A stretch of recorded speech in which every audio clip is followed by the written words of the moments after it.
I'm Angela Brown in Washington, D.C. The next major move regarding Trump's aggressive agenda for immigration could involve the Supreme Court. One, who becomes a U.S. citizen, and two, how quickly a person gets deported. The Supreme Court could help surge or sink President Trump's aggressive immigration agenda. Probably the biggest challenge is a birthright citizenship. Once seen as legally untouchable, is now being questioned by President Donald Trump and even a small number of his Latino supporters. By that logic, then literally anyone, right, can become a citizen. You just make sure if you're pregnant, you give birth, and oh, that's it, I'm a citizen.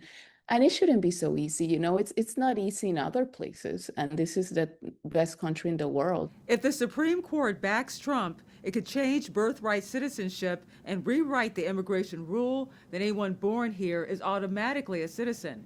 Then there's the Alien Enemies Act. Trump used this wartime power to fast-track deporting Venezuelans. The court blocked it, likely setting up a legal clash in the U.S. Supreme Court again. They invaded our country.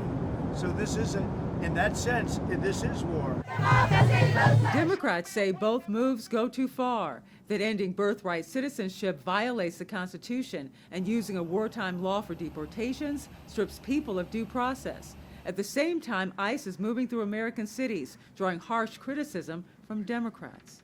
This looks like modern-day slave patrols, and they have been sanctioned by this Supreme Court. Last year, the Supreme Court decided that officers cannot stop someone solely based on how they look.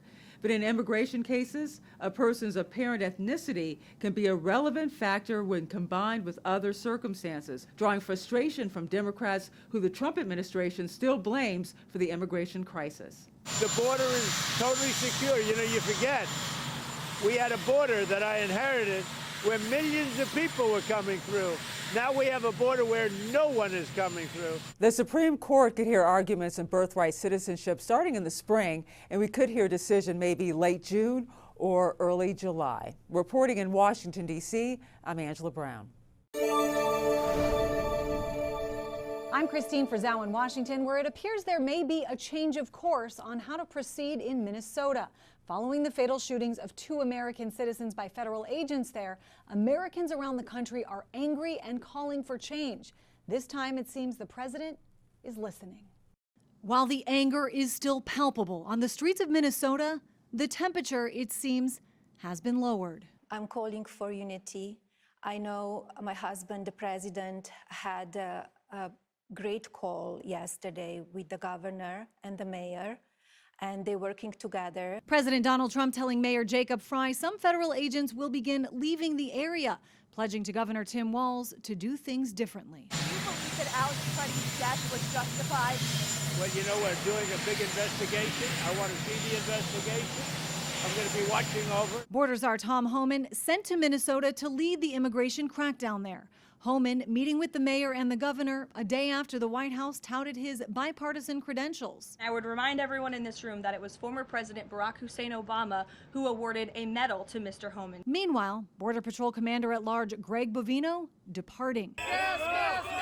His presence there highly criticized, both for the aggressive tactics and his response to the shooting death of 37-year-old Alex Freddie by a federal agent, despite multiple videos appearing to show him peacefully protesting. This looks like a situation where an individual wanted to do maximum damage and massacre law enforcement. Comments like that and others from Homeland Security Secretary Kristi Noem sparked outrage from Democrats and Republicans, and a pivot in policy from the president.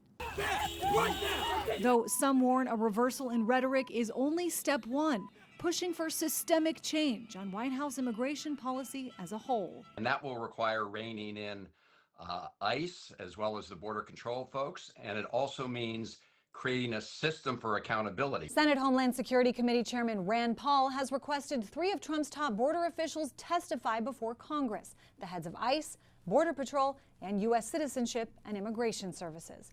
That hearing as of now is set for February 12th. I'm Christine Frizzau reporting.